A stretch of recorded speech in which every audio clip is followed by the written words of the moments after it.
Hello, good day everyone! Ngayon ituturo ko po sa inyo kung paano mag-fill up ng class orientation form via online using mobile device. I'm Florlyn Macy Remehio from the College of Computer Studies, SKSU Isulan Campus.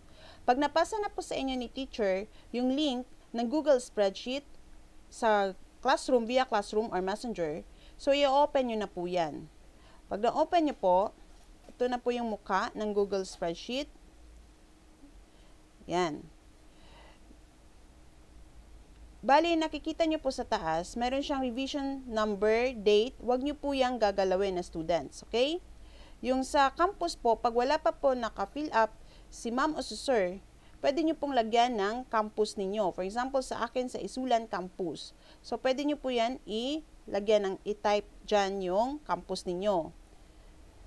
So, yung course orientation as is na po yan.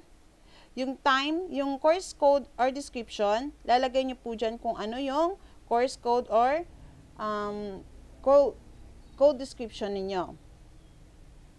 Course code or description ng subject ninyo. Pero kung nandyan na po, nakalagay na po si ma'am or sir, wag nyo na pong lagyan. At saka time, date, kung kailan yung orientation ninyo.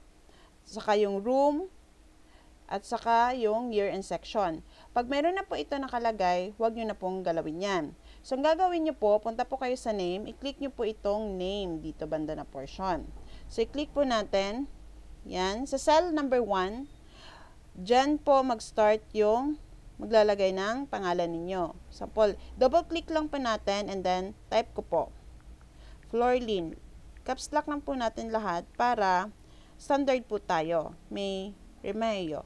For example, ako po si student. Yan. Click ko po yan. And then, course code po. Ilalagay po natin yung course code.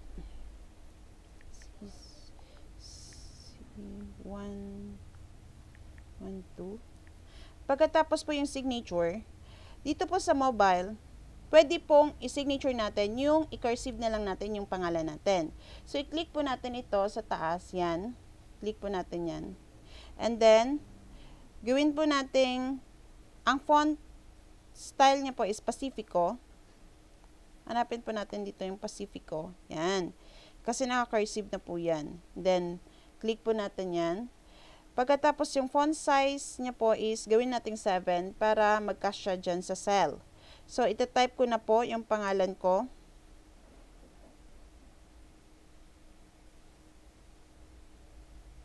Double click lang po natin. And then, Florlyn. Yan, naka-cursive na po.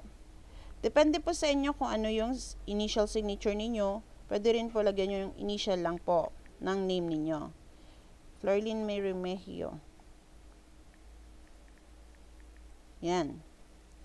Yan na po yung aking signature.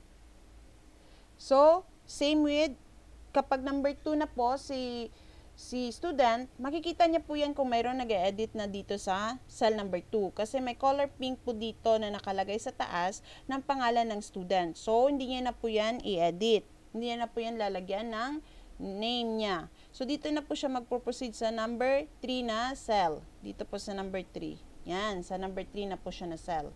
So, ganun din po, enter niya na po yung name niya dito sa number 2. Sample, Juan Luna. Tapos, yung course code niya.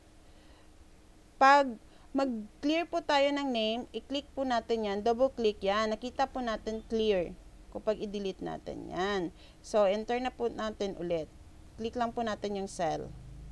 Then, type natin yung name natin. Luan Luana. Same with CC 112.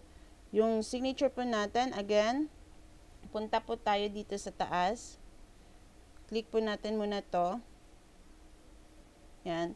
And then, makikita po natin dito, ito. Click po natin yan. Then, hanapin natin Pacifico ang font. Huwag kalimutan. And then, check. And then, 7 ang font size. Yan. Type natin dito, Juan Luna.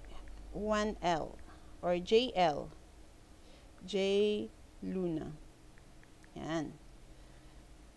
So, yan lang po ang gagawin ng student.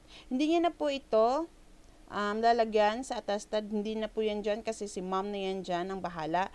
At saka yung faculty name, si ma'am na rin ang bahala. Sa acknowledgement receipt, wala na po dyan gagalawin si student. Okay po? Yan lang po at maraming salamat. God bless everyone!